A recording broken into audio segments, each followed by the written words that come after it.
इस चुनावी सभा की अध्यक्षता कर रहे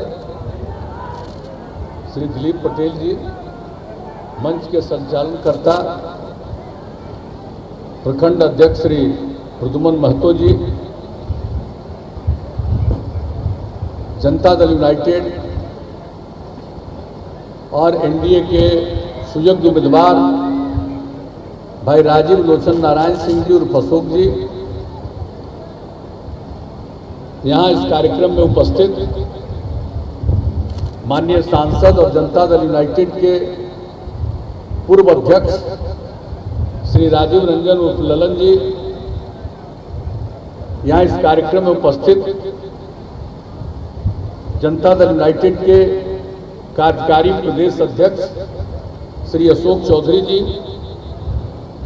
भारतीय जनता पार्टी के प्रदेश प्रवक्ता श्री राम सागर सिंह जी, विकासशील इंसान पार्टी के जिलाध्यक्ष श्री परशुराम सहनी जी, हिंदुस्तान अवाम मोर्चा के प्रखंड अध्यक्ष श्री नंदू मांझी जी,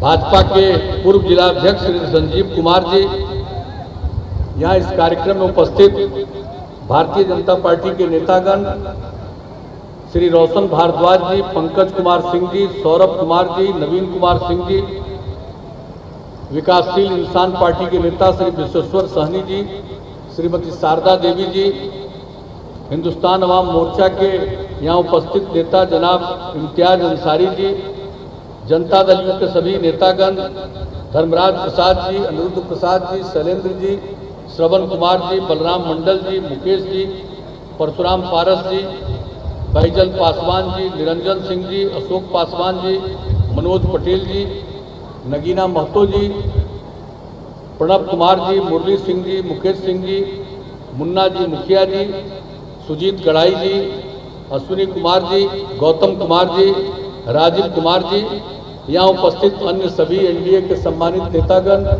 सभी जनप्रतिनिधिगण, मेरे प्रिय साथियों, यहाँ उपस्थित पत्रकार बंधुओं, छायाकार मित्रों और इस चुनावी सभा में उपस्थित बहनों एवं भाइयों, मैं सबसे पहले इस चुनावी सभा में आपकी उपस्थिति के लिए आपको सिर्फ धन्यवाद नहीं देता हूं, मैं आपका अभिनंदन करता हूं कि इस परिस्थिति में भी एक तरफ पानी अभी तक है और दूसरी तरफ ये धूप है, इन सब चीजों के बावजूद आप सब इस कार्यक्रम में उपस्थित हुए हैं।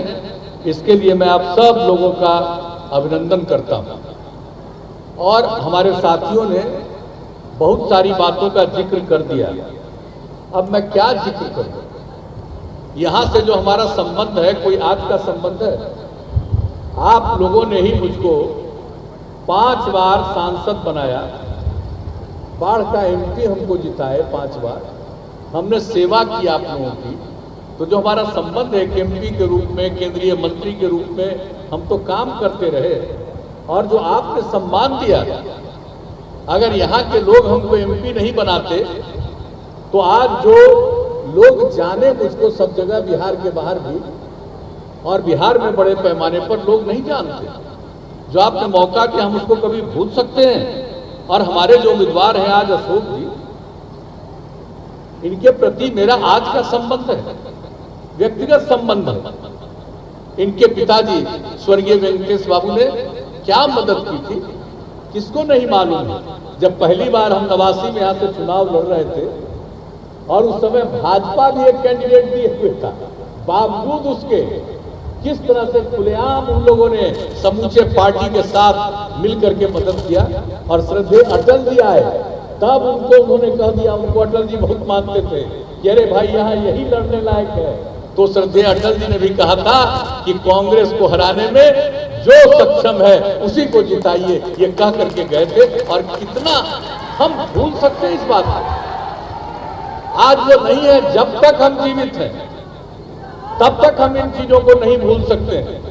आप लोगों ने जो प्रेम दिया, मुझको स्नेह दिया और किस तरह से हम घूमते रहते थे, ये किसी छिपी हुई बात है। हम कहीं भी रहते थे, आते रहते थे, केंद्र में मंत्री थे तब भी हम आकर के घूमते रहते थे। तो जो हमारा पुराना संबंध है हम इसको भूल सकते हैं। और उसके बाद बिहार की सेवा करने का मौका मिला।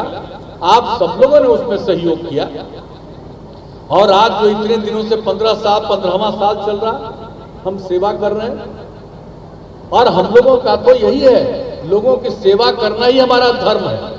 और हमने क्या कहा था प्रारंभ से, न्याय के साथ विकास करेंगे और उसका मतलब है समाज के, राज्य के हर इलाके का विकास और समाज के सभी तबके का उत्थान। हमने काम किया, जो किनारे पर थे उनको मुख्य धारा से जोड़ने के लिए उनके लिए विशेष पहल और समाज के हर तबके के लिए हमने मेहनत किया, काम किया और समाज के पूरे राज्य के हर एक इलाके के विकास के लिए काम, जहां जिस काम की जरूरत थी वो काम किया। कोई भी ऐसा इलाका नहीं है जिसकी कोई उपेक्षा की गई, हर प्रकार से काम किया गया।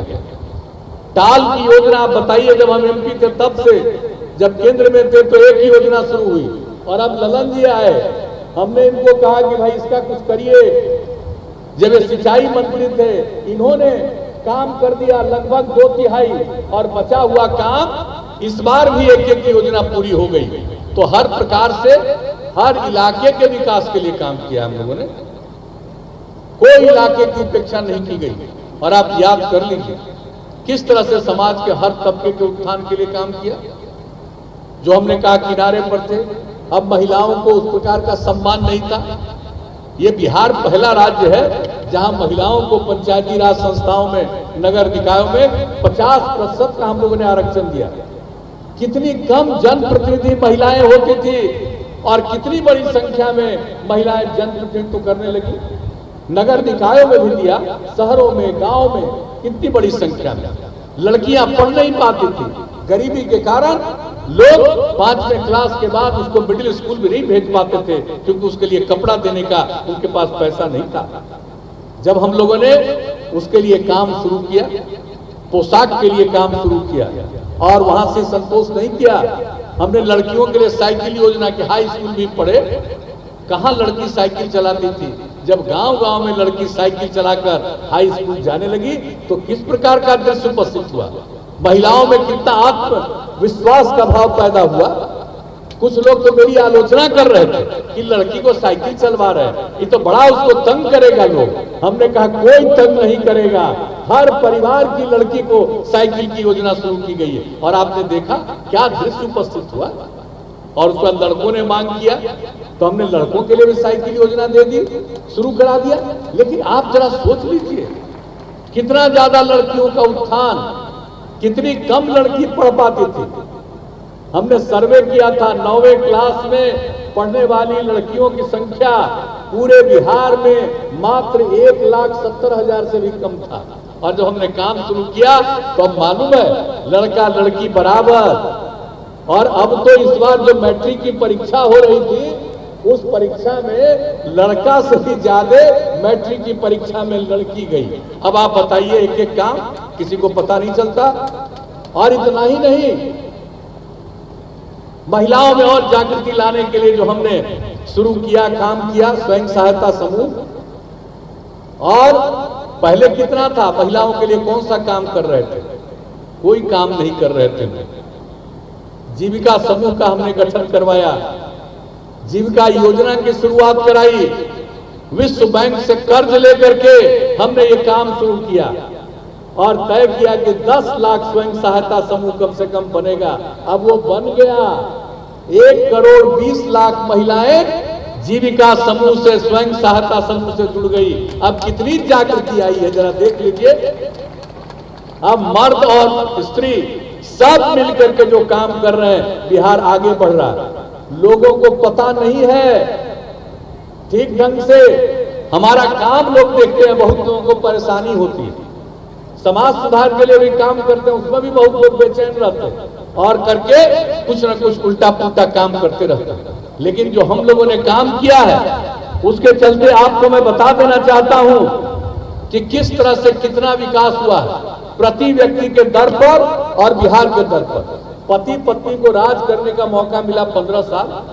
क्या था पूरे राज्य का कि आर्थिक स्थिति क्या थी, सकल घरेलू उत्पाद 5-6 में 76,466 करोड़ था और हम लोगों ने जो विकास का काम किया अब 19-20 में आकर के ये 4,14,987 करोड़ रुपया हो गया स्थिर मूल्य पर। उस समय से लेकर के इस समय कितनी आमदनी राज्य की बढ़ी है। प्रति व्यक्ति आमदनी क्या थी?